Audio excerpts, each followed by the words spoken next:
Hi, everyone. You're watching Live Impact News on WCNC Plus. I'm Jane Monreal, thanking you for downloading the WCNC Plus app. That's where you're going to get all of this content from local news to state, national, and international. Right now on the national stage is a GOP leadership presser that is happening live right now following a conference meeting out of Washington, D.C. Let's listen in live on Live Impact News on WCNC Plus. It's more victims, senseless, needless victims of crime that shouldn't be if you only had better ordinances. And so our Oversight Committee is going to be going to work next week, passing a package of bills to address a lot of those problems that DC created, to fix it so that criminals can't just walk free. If they want to go commit tough crimes, they'll have to do the time for what they do on the streets. And I think that's a good thing, that we're going to be addressing that problem even more than what President Trump's already done. You can look at what the Oversight Committee has already done over the break. While a lot of people were home, a lot of Oversight Committee members were here getting that testimony that Chairman Comer talked about from those victims of the horrors of Epstein. And we're going to continue through the rule today, have a vote to force a lot of that information to be made public, to support the subpoenas that the committee's doing, to go even further than others want to go at getting that information out to the public, including going after the estate of Jeffrey Epstein, something others have refused to do. So we're not done, but it's going to be an important vote today on the House floor to show our support there. And then, of course, we are going to continue to talk about all the things that we passed just in these first 6 months, and obviously there's a lot more we want to do. There's a lot more we're doing just this week. Some great energy production bills, energy and water appropriations bill. Appropriators are having negotiations to try to get a resolution on the proper funding of government. All of that is still going on, but it's important when you go around the country and hear stories like we heard today of people that are now starting to make more investment in America because we stabilized the tax code. We prevented a massive tax increase on families all across this nation by passing the One Big Beautiful Bill. We modernize America's air traffic control system. We secure our border. We open up more energy production. All of the things that are going to help families have more money in their pockets. You know, overtime workers with no tax on tips. That's $1,700 more in the pockets of hardworking families, and the best is yet to come. There's a lot more we're going to do, and the person leading that charge is the fellow LSU alum, and yes, we are proud of our alma mater winning its opening game. It's going to have football back, college football. Some people might not say right now they're glad to have college football back, depending on how their team did. We're proud of what's now the number 3 team in the nation, the LSU Fighting Tigers, another Fighting Tiger, and Coverboy. If you brought your copies of Time magazine, he might actually sign a copy for you. Not every day that a Republican gets on the cover of Time magazine, but he has exhibited great leadership. He's gotten a very, very narrow House Republican majority to come together time and time again to deliver big wins for American families, and I'm glad it's being noticed nationally. It deserves to be. Our Speaker of the House, Mike Johnson. Thank you, Mr. Leader. Welcome back to everybody. We come back very excited, and not just because the LSU Tigers prevailed on Saturday, but because we're in a really good mood. You know, the House Republicans went out, fanned out across the country over the district work period, got a lot of work done, and they were talking about the One Big Beautiful Bill, which has also become known as the Working Families Tax Cut Act, because that's what it principally represents. And it was met with great reception everywhere. I'm so grateful for leaders like Tom, the Clicks, who are these small business owners that is the heart of the U.S. economy, and they make it run and they provide jobs. And we're trying to do everything we can to ensure that they have success, because the success of small business owners and hardworking families is the success of America. And that's what our principles and policies provide. And so we're so excited about that. We went out, fanned out across the country. We met with business leaders just like this, with workers, farmers, families in our districts, to discuss our legislation and how it's already making a positive impact in communities across the country. I spent the month traveling my own district and 12 other states, and we went quite literally coast to coast. Got a great reception everywhere we went. In my district, I met with farmers who will benefit from the permanent relief from that death tax, and small business owners just like this, who can now plan for the future better because of tax certainty and increases in the small business deductions. In Nashville, Tennessee, where I was, I met with tip workers who will keep more of what they earn thanks to the no tax on tips and no tax on overtime. And they were overjoyed by that. And we interviewed them and got their comments on it. I was in Idaho Falls, Idaho. Visited with local manufacturer there who employs 5,200 people, one of the biggest, most impressive businesses nationwide. And thanks to this bill, they can now permanently deduct more of their critical investments and research and development on their products, and they will help their company and thereby create more jobs and help their workers. Look, whether you're a farmer, a bartender, a stay-at-home parent, a law enforcement officer, a business owner, any profession in between, the legislation that we passed is going to benefit you. It's going to benefit all Americans because, as we noted, it was written for lower and middle class earners, and they were going to feel the effects of that in very short order. We're going to continue to speak the truth to the American people, and we're really excited, I'll just note parenthetically, as we head into the midterm election, about the results that we can point to that are going to help everyone. Regarding D.C. crime, it's not just the one big beautiful bill that's helping American people. Since President Trump took control of the crime in this city, and so many of you live here and you know, you experienced this, they took control of the D.C. Metro Police Department, and the crime in our nation's capital has fallen off a cliff. Here's some stats. Carjackings are down 85%. Some of you, I won't ask for a raise of hands, but some of y'all live in the Navy Yard. I mean, people were scared to go to their cars at night. That's not happening anymore. I was down there yesterday, and we have National Guard, loyal, faithful, brave National Guardsmen and women walking the streets in full, with their arms. Makes a big difference. Carjacking's down 85%, robbery's down 42%, violent crime down 25%. D.C. went 11 straight days without a murder. That sounds like, wow, why would you be, because that's an amazing thing around here. Nearly 1,300 criminals have been arrested and 135 illegal guns removed from D.C. streets. D.C. residents and the residents of every big American city should be able to walk freely without fear of being mugged and violently assaulted and carjacked or shot at. I mean, this is common sense, and it's clear this action is needed. 81% of the people in this country believe crime is a major problem in large American cities. We ought to do something about it, and we're the team that will. President Trump is clearly listening.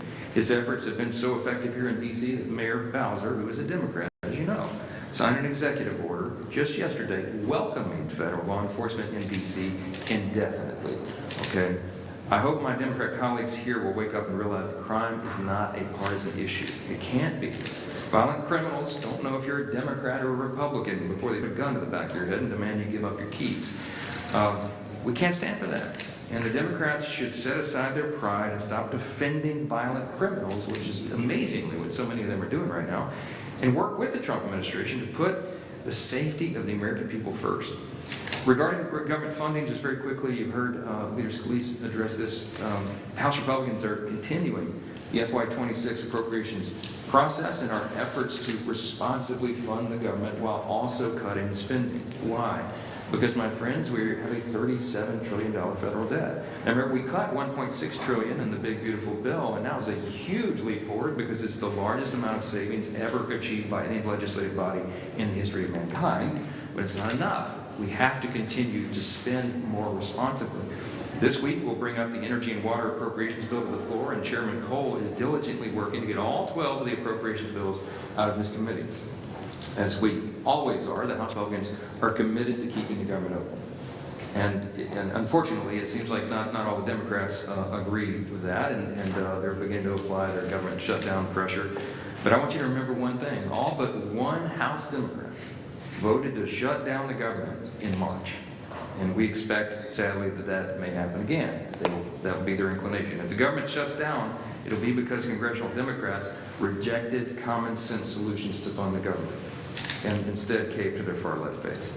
But I'm going to say this. I mean, look, I mean this sincerely. If Democrats are willing to work with us and think responsibly about how we can spend less than we did last year, then we are all open to that. Our nation is saddled with that debt, and we've got to figure this out.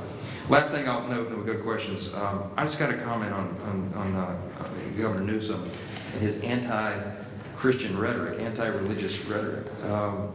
Just one personal point here. Last week, he called me out personally a couple times, and he shamelessly mocked the victims of Annunciation Catholic School for praying after the shooting. Went online and did it in writing. I just found it reprehensible. It's really sad. In response to a video of Caroline Leavitt discussing the power of prayer amid great tragedy, the governor posted, quote, "These children were literally praying as they got shot at." Why? Why would he do that? Why would you do that? Except that you were starving for attention. It's detestable. 2 children were murdered. More than a dozen were hospitalized, and Gavin Newsom's response was to sneer and condemn those who seek out our Creator at our darkest moments. I just thought it was evil. In fact, it's indicative of such a profound moral decay that really the only hope for Gavin is prayer, ironically, and we're told in Scripture to do that. As people of faith, we believe in the strength of prayer and intercession.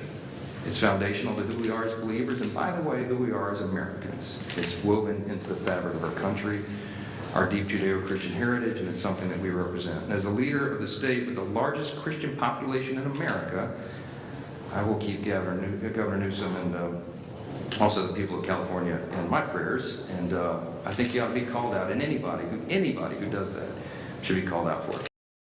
With that, take a few questions. Ghislaine.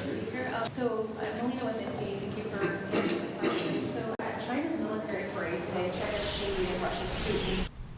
You've been watching live a GOP press conference following an earlier meeting there in Washington, D.C., talking about several things, including House Speaker Mike Johnson on the One Big Beautiful Bill and the Epstein files that, by the way, are being center of the focus this morning at another press event happening in D.C. This is a separate group, a bipartisan group of lawmakers as well as women who allege abuse by Epstein. Let's listen in on Live Impact News on WCNC+. Against Jeffrey Epstein, against his estate, and against 2 financial institutions, J.P. Morgan and Deutsche Bank, that proved that they knowingly provided the financial infrastructure for a sex trafficking operation. Unfortunately, all of the documents and evidence that we have worked so hard to gather hide behind protective orders, confidentiality agreements, and bank secrecy laws. That is why this discharge petition is so important. While we have seen the documents, you haven't. And when you see the documents, you're going to be appalled. And the American people deserve to see everything. When you sign this discharge petition, it should mean nothing is off limits. That means the documents in the possession of the CIA should be made available. Those in the possession of the FBI going back decades should be made available. The SEC, financial records in the possession of FinCEN should be made available. Everybody knows that evil flourishes in the darkness. Corruption flourishes in secrecy. It is time, right now, to make a difference for the women that are behind me right now. They have been courageous and fought through this whole thing. Whether you're a Republican or you're a Democrat, this one is an easy call. You're an American who cares about equal rights and equal protection under the law. If you care about these women, if you care about our country, and you care about this issue, this should pass with flying colors. I really appreciate everybody being here.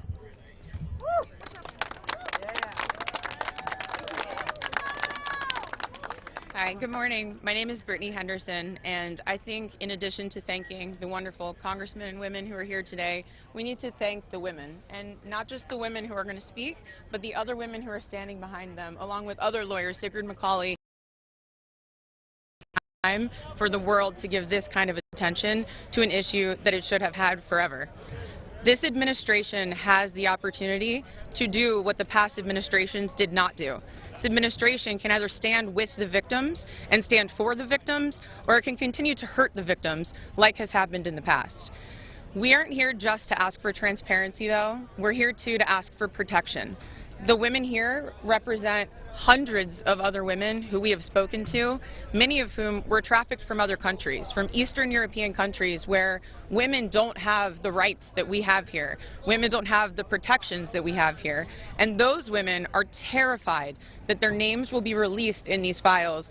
The government won't know that they're victims to redact and protect them. So we ask that you please, whoever is going to be in charge of redacting these files and in charge of this transparency, do it in a way that protects the women brave enough to be here, but also protects the women who are terrified that every day when they turn the TV on, something bad is going to happen to them in Ukraine, in Russia, in whatever country they live in, because no one is listening to them there.